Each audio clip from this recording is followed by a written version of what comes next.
harta suami istri ini setahun berlalu semakin kaya, 2 tahun berlalu kekayaannya pun gak hilang, sampai 10 tahun kok makin jadi orang kaya, kok gak habis-habis hartanya. Maka Nabi Musa alaihissalam pun heran dengan orang ini. Loh, kok ini apa yang dikatakan Allah kok malah lain dengan kenyataan yang terjadi. Maka aku lapor, cari pengetahuan kepada Allah. Akhirnya Nabi Musa alaihissalam pun bermunajat kepada Allah. Dia bercerita, wahai Allah, bagaimana dengan perjanjianmu, dengan keputusanmu, dengan takdirmu dulu, bahwa hambamu itu, kaumku itu yang suami istri yang dulunya miskin papa ya oma, sekarang kok makin jadi kaya ya oma juga, ya. Kekayaannya melimpah, bahkan sudah kemarin 1 tahun engkau janjikan dia akan jadi miskin lagi, tapi sekarang sudah bertahun-tahun semakin banyak hartanya, semakin melimpah. Bagaimana ini bisa terjadi wahai Allah? Hadirin yang mulia, Allah Subhanahu wa taala jawab pertanyaan Nabi Musa, wahai Musa, ketahuilah bahwa hambaku itu ketika dia memiliki hartanya, dia sadar bahwa hartanya itu ternyata bukan miliknya seutuhnya. Dia sadar bahwa dari hartanya itu ada hak milik orang lain. Dia tahu, dia punya ilmu bahwa harta, sebagian dari harta dia itu adalah milik orang lain, sehingga ia membuka pintu kebahagiaan untuk orang lain, sehingga ia buka pintu pertolongan untuk anak-anak yatim, duafa, fakir miskin, orang-orang musafir yang dalam keadaan susah, tidak ada bekal, dia bekali semuanya tanpa perhitungan. Aku malu wahai Musa, kalau aku ambil harta itu lagi, aku tutup lagi. Kenapa? Karena dia telah membuka pintu kedermawanan untuk hamba-hambaku yang lainnya. Aku malu wahai Musa.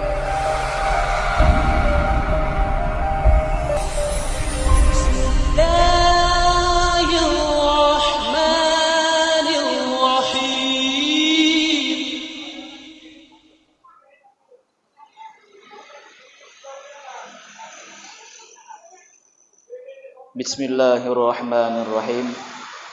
Assalamualaikum warahmatullahi wabarakatuh.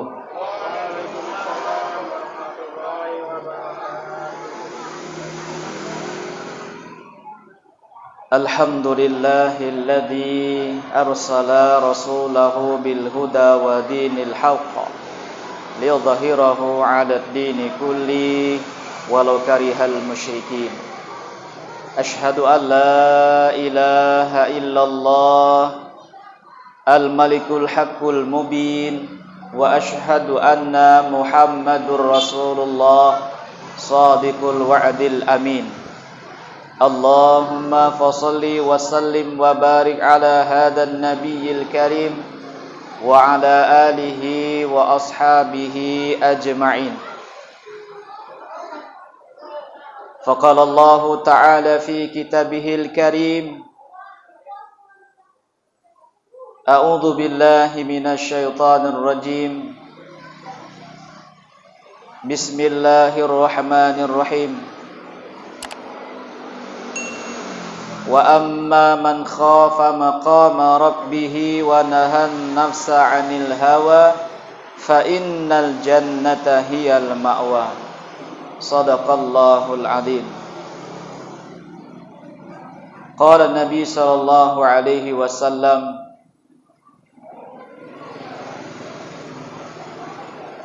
Bunyal Islamu ala khamshin, asyhadatin an la ilaha illallah wa anna Muhammadur Rasulullah wa iqamis shalah wa ita'iz zakat wal hajj wa shaumi Ramadan. Atau kama qala Nabi sallallahu alaihi wasallam. Ibu-ibu, bapak-bapak, hadirin, hadirat yang dirahmati oleh Allah Subhanahu wa taala, para orang tua kami, para alim ulama yang saya muliakan, mari kita kembali bersyukur kepada Allah Subhanahu wa taala, ya, dengan syukur yang sangat-sangat bahwa kita masih terus diberikan kesempatan oleh Allah Subhanahu wa taala untuk bisa berhadir dalam majelis ilmu, dalam halaqah-halaqah ilmu, untuk meningkatkan kualitas ibadah kita kepada Allah Subhanahu wa taala. Sebab kata Nabi sallallahu alaihi wasallam, "Man aradat dunya," barang siapa yang menghendaki dunia, maka hendaklah ia berilmu. Dan barang siapa menghendaki kehidupan kebahagiaan akhirat, maka hendaklah ia dibekali dengan ilmu pengetahuan. Wa man aradahuma, dan barang siapa yang inginkan kehidupan dunia dan akhirat, bahwa bi'ilm, maka dia hendaknya jadi orang yang berilmu.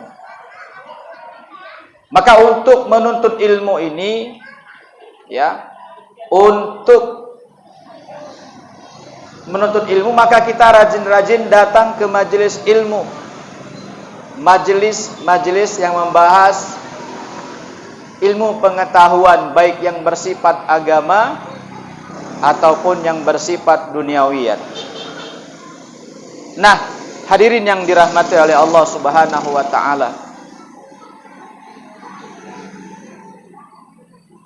berbicara mengenai ilmu, dulu ada juga sepupunya Nabi Musa alaihissalam, yang beliau ini juga termasuk daripada bagian keluarganya Nabi Musa alaihissalam. Dia adalah satu orang yang dalam keadaan miskin, ya, dalam keadaan miskin sehingga kehidupannya sehari-harinya pun susah. Sampai akhirnya dia datang kepada Nabi Musa alaihissalam. Dia minta tolong kepada Nabi Musa agar diberikan cara bagaimana bisa mendapatkan kehidupan yang lebih baik. Akhirnya Nabi Musa alaihissalam mengajarkannya, memberikannya pengetahuan agar ia bisa menambang emas. Setelah ia berhasil, maka orang ini ternyata menjadi orang yang sangat kaya raya. Hampir semua perabotannya terbuat dari emas. Bahkan hartanya itu dibawa oleh 8 orang yang besar-besar pun masih juga kewalahan, masih ada sisa lagi. 8 ekor unta membawa kunci perbendaharaan hartanya pun masih berlebih lagi. Begitu besarnya, begitu dahsyatnya kekayaan yang ia miliki. Sampai satu ketika Nabi Musa alaihissalam diperintahkan Allah Subhanahu wa taala untuk meminta zakat daripada orang ini. Apa dia katakan? Kamu, wahai Musa, kamu jangan mengambil harta saya dengan atas nama zakat. Semua ini adalah karena pengetahuanku. Wa ma utitum bil ilmi. Ini adalah semua pengetahuan atas diriku sendiri, bukan karena yang lain-lain. Waktu susahnya dia dulu, dia minta kepada Nabi Musa supaya diberikan cara bagaimana bisa memiliki harta. Yang pada hakikatnya ilmu ini adalah miliknya Allah. Ketika orang itu setelah diberikan ilmu pengetahuan, dia berbuat dengan ilmu pengetahuannya sehingga menghasilkan harta. Ketika sudah melimpah harta itu, dia pun lalai. Dia tidak meyakini bahwa ini adalah perintah Allah Subhanahu wa taala. Akhirnya hadirin yang mulia, Allah Subhanahu wa taala perintahkan kepada Nabi Musa bahwa bumi itu yang kamu pijak itu berada dalam kekuasaanmu, kata Allah. Maka hadirin yang mulia, dengan karena geremnya Nabi Musa, akhirnya Nabi Musa alaihissalam memerintahkan bumi untuk menelan orang itu. Maka ketika itulah orang itu ditelan oleh bumi, senti demi senti pun tertelan. Padahal dulunya ya, orang-orang di sekitar dia yang senang dengan dia, yang simpati dengan dia ini mengeluh-elukan bahagia kalau dekat-dekat dengan dia. Siapakah dia ini? Inilah Qarun. Sehingga dengan ditelannya Qarun ini sampai sekarang nama dia tuh terkenal. Ada orang yang dapat harta dari bumi dikatakan harta karun. Sehingga kalau dapat harta karun maka dikeluarkan zakatnya 2,5%. Nah, Bapak Ibu yang dirahmati oleh Allah Subhanahu wa taala, ini karena dia tidak memiliki ilmu yang pas dengan Allah Subhanahu wa taala, dia tidak patuh dengan perintah Allah. Akhirnya harta yang begitu banyak, yang begitu melimpah, yang rumahnya pagarnya pun bukan lagi terbuat dari stainless tapi dari emas. Saking kayanya ini, saking suksesnya ini dengan pengusaha emas ini, rumahnya terbuat dari emas. Cuman makannya aja dia nggak makan emas. Nah itu. Ya. Nah kalau kita ini banyak di sini emas berserak, terutama emas-emas Jawa yang beratnya sampai 70-80 kilo ini. Nah itu emas yang khusus dimiliki oleh ibu-ibu, tapi nggak pula dikeluarkan zakatnya. Ya. Nah Bapak Ibu yang dirahmati oleh Allah Subhanahu wa taala, akhirnya Qarun beserta hartanya terus dibenamkan Allah Subhanahu wa taala ke dalam bumi. Padahal ketika dalam satu riwayat ketika Qarun ini tenggelam sampai ke lehernya, dia katakan, "Wahai Musa, tolonglah ampuni kami, ampunilah aku. Aku menyesal hari ini." Maka Nabi Musa alaihissalam tidak terima lagi taubat dia. Sehingga akhirnya dia katakan, "Wahai bumi, telan Qarun seluruhnya." Sampai sekarang hadirin yang mulia. Nah ini kisah yang pertama. Nah ada lagi kisah yang kedua. Kisah ini juga terjadi pada zaman Nabi Musa alaihissalam. Sama juga keadaannya dalam keadaan miskin, susah kehidupannya. Mereka ini adalah sepasang suami istri, hidupnya sudah lama, tapi bawaannya susah terus. Bawaannya susah. Sehingga dia lapor kepada Nabi Musa, "Ya wahai Nabi Allah, engkau ini kan kalamullah, tolong coba mintakan kepada Allah agar kami ini hidupnya senang. Kami ini diberikan harta oleh Allah Subhanahu wa taala." Maka dengan permintaan kaumnya ini Nabi Musa alaihissalam pun bermunajat kepada Allah Subhanahu wa taala. Maka Allah kabulkan doa Nabi Musa ini dengan catatan kata Allah pada waktu itu, "Wahai Musa, aku berikan hambaku ini kekayaan dalam tempo catatan 1 tahun saja. Habis itu harta mereka akan diambil kembali, mereka akan jadi orang susah lagi, orang miskin lagi." Maka hadirin yang mulia, dari doa tersebut disampaikan kepada orang itu, maka mereka pun membuat usaha seperti biasa.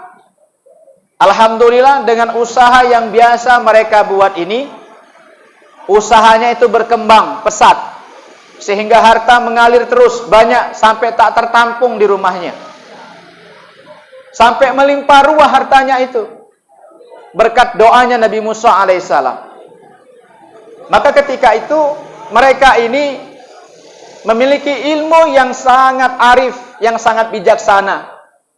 Dia katakan apa kepada bermusyawarah suami istri ini, "Wahai Abangda, wahai Adinda, ini kita telah diberikan Allah kekayaan yang melimpah ruah. Sekarang kita dulu, ya, kalau kita ingat-ingat masa dulu kita ini susahnya luar biasa. Sekarang mari kita bagi harta kita ini kepada fakir miskin. Mari kita bagi ini harta ini kepada anak-anak yatim. Mari kita bagi, kita bangunkan rumah khusus untuk musafir. Mereka yang dalam perjalanan dalam keadaan susah, kekurangan bekal, kita bekali. Kita berikan makan, kita tampung, kita bekali dalam perjalanan mereka. Kita bukakan semua apa yang mereka diperlukan. Orang datang kepada kita, kita kasih aja.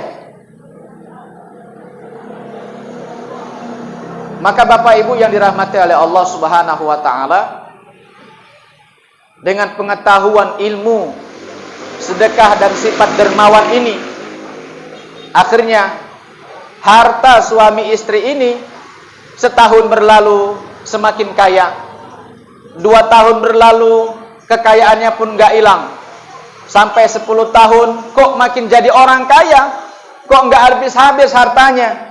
Maka Nabi Musa alaihissalam pun heran dengan orang ini. Loh, kok ini apa yang dikatakan Allah kok malah lain dengan kenyataan yang terjadi. Maka aku lapor, cari pengetahuan kepada Allah. Akhirnya Nabi Musa alaihissalam pun bermunajat kepada Allah. Dia bercerita, wahai Allah, bagaimana dengan perjanjianmu, dengan keputusanmu, dengan takdirmu dulu, bahwa hambamu itu, kaumku itu yang suami istri yang dulunya miskin papa ya oma, sekarang kok makin jadi kaya ya oma juga, ya. Kekayaannya melimpah, bahkan sudah kemarin 1 tahun engkau janjikan dia akan jadi miskin lagi, tapi sekarang sudah bertahun-tahun semakin banyak hartanya, semakin melimpah. Bagaimana ini bisa terjadi wahai Allah? Hadirin yang mulia, Allah Subhanahu wa taala jawab pertanyaan Nabi Musa, wahai Musa, ketahuilah bahwa hambaku itu ketika dia memiliki hartanya, dia sadar bahwa hartanya itu ternyata bukan miliknya seutuhnya. Dia sadar bahwa dari hartanya itu ada hak milik orang lain. Dia tahu, dia punya ilmu bahwa harta, sebagian dari harta dia itu adalah milik orang lain, sehingga ia membuka pintu kebahagiaan untuk orang lain, sehingga ia buka pintu pertolongan untuk anak-anak yatim, duafa, fakir miskin, orang-orang musafir yang dalam keadaan susah, tidak ada bekal, dia bekali semuanya tanpa perhitungan. Aku malu wahai Musa kalau aku ambil harta itu lagi, aku tutup lagi. Kenapa? Karena dia telah membuka pintu kedermawanan untuk hamba-hambaku yang lainnya. Aku malu wahai Musa. Akhirnya hadirin yang mulia, inilah penyebab kunci sukses orang itu adalah terjadinya harta yang disedekahkan untuk kepentingan akhirat. Bahasa kerennya namanya sedekatul jariyah. Ya. Kenapa hadirin yang mulia? Karena memang kalau kita pikir-pikir dan pada kenyataannya sedekah itu nggak pernah mengurangi harta. Dan saya sudah lihat, saya sudah survei bahwa orang-orang yang banyak mengeluarkan hartanya, mendermakan hartanya, ternyata hartanya itu bukan semakin berkurang, semakin bertambah. Semakin bertambah, terus bertambah. Tak ada yang berkurang. Ya. Satu hari Nabi SAW itu datang dengan Aisyah, Sayyidina Aisyah, dia motong 1 ekor kambing, kemudian semuanya disedekahkan kecuali tulang bahunya. Ya. Maka Nabi bertanya, wahai Aisyah, apa yang tinggal? Semuanya habis ya Rasulullah, dibagikan kecuali katifuha, tulang punggungnya. Kata Nabi, wahai Aisyah, semuanya masih ada, masih utuh, kecuali tulang bahunya. Paham Pak Bu ya? Artinya apa? Ketika Rasulullah itu membagikan harta daging kambing itu, semuanya yang sudah habis, itu hartanya masih ada. Yang tidak dibagikan itulah, yang sisa itulah katifuha, tulang bahunya. Ini yang masih ada. Apa ini yang habis? Selebihnya semuanya masih ada. Nah, ini dia. Dalam satu artikel pernah saya baca, bahwa orang sukses, kekayaan harta bertambah itu bukan dikarenakan orang itu memiliki kerja keras, hard work. Ada orang yang menyatakan artikel itu setiap huruf A, B, C, D, E sampai Z diberikan urutan 1, 2 sampai selesai. Sampai terakhir 26 atau berapa itu.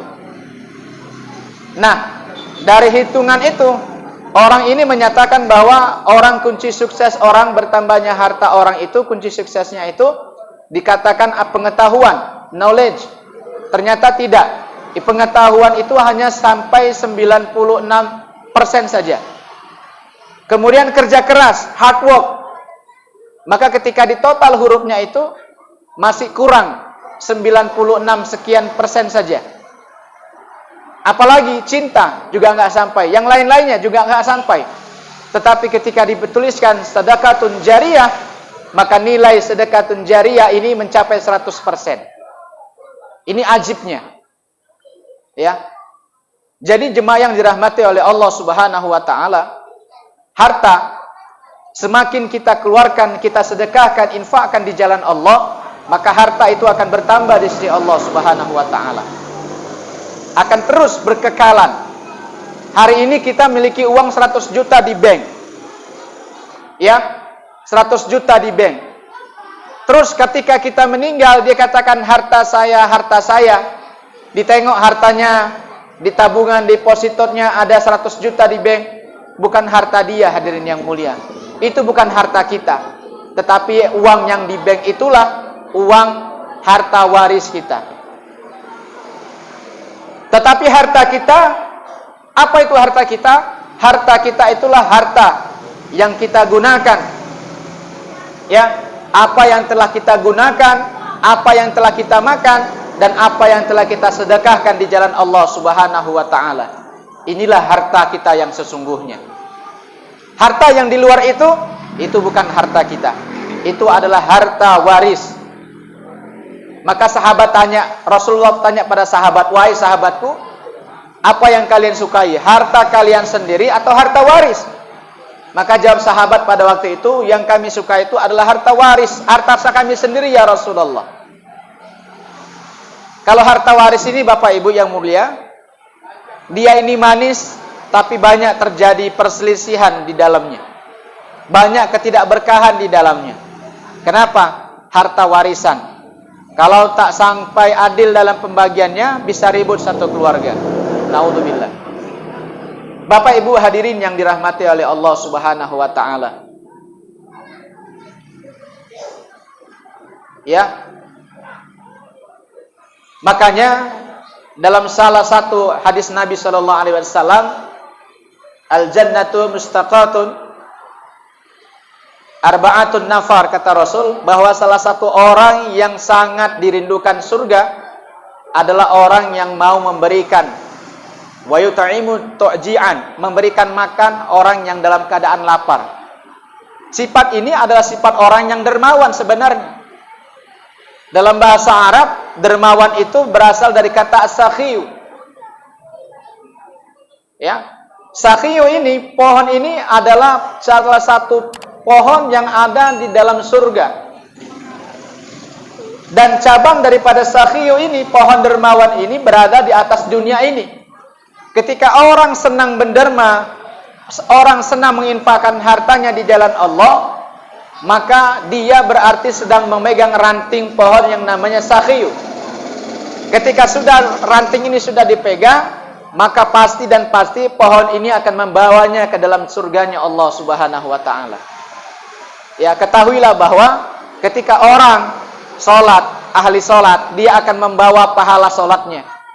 Orang yang ahli ilmu, dia akan membawa pahala ilmunya.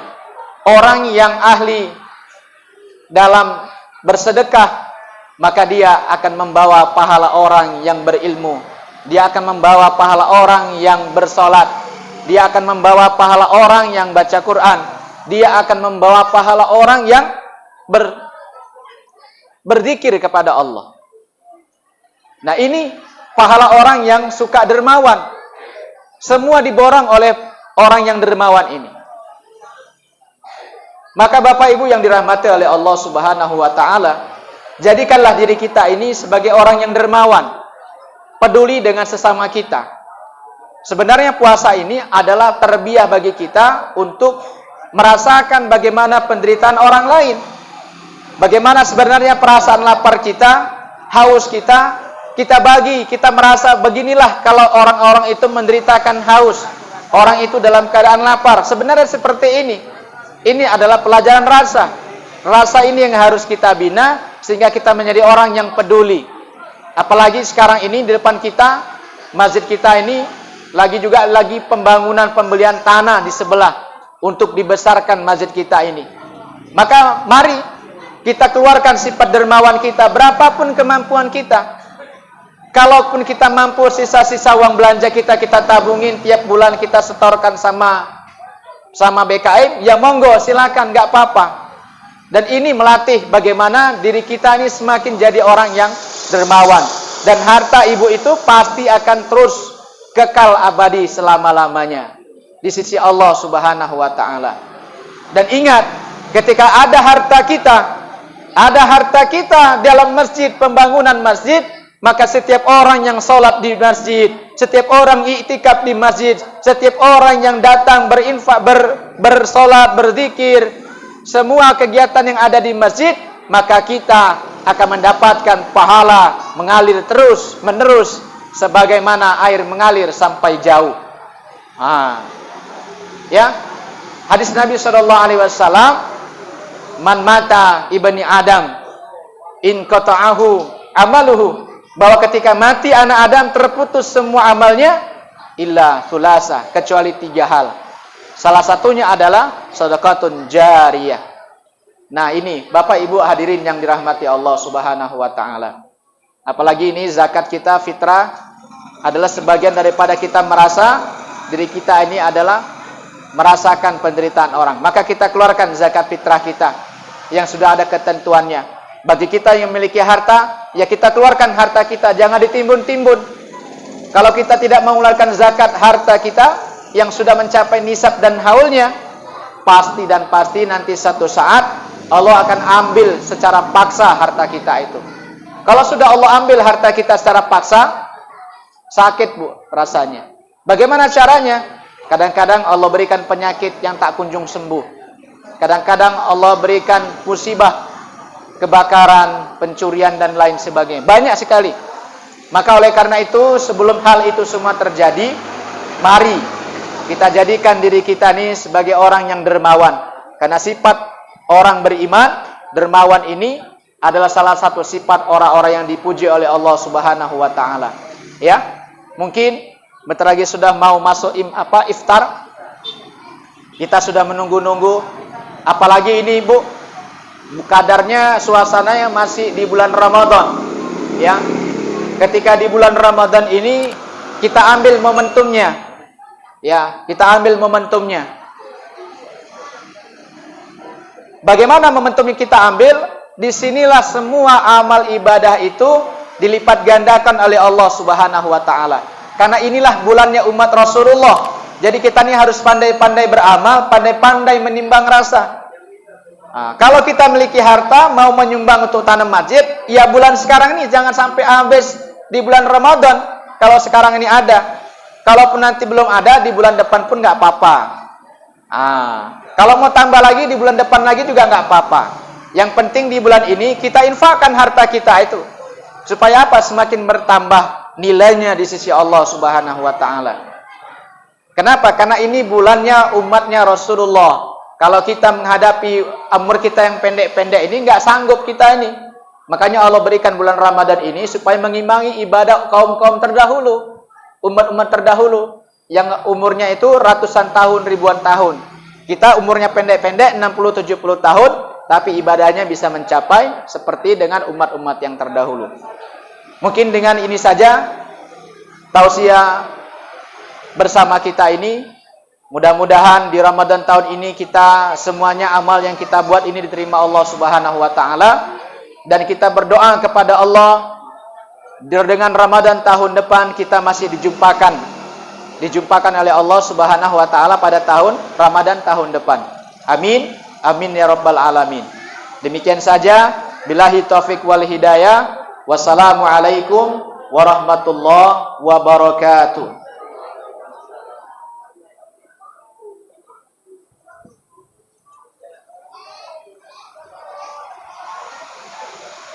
Terima kasih kami ucapkan kepada Ustaz